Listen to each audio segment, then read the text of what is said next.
In a remarkable transformation, a landfill of 600,000 square meters in Rio de Janeiro's Guanabara Bay has been rejuvenated into thriving mangroves. Welcome to PlanetCast, powered by Osprey Charging.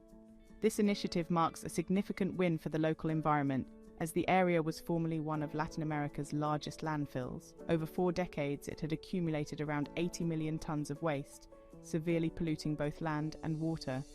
But deactivated in 2012, the landfill has undergone a remarkable change through a collaborative environmental project. Led by Rio's municipal cleaning company and a private firm, mangroves have been planted, initially spanning 10 hectares and now expanding to 60 hectares. Mangrove plants are excellent for environmental restoration due to their unique capacity to store blue carbon, which is carbon associated with marine and coastal ecosystems. This restoration effort is particularly noteworthy, as mangroves are estimated to store between 2 and 4 times more carbon per hectare compared to other biomes.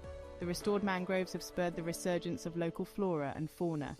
The area is now home to various species of crabs, birds, and fish, contributing to the overall ecosystem recovery of the bay. This success story underscores the potential of conservation and restoration efforts in revitalizing even the most degraded environments. Tell someone else about this good news story today.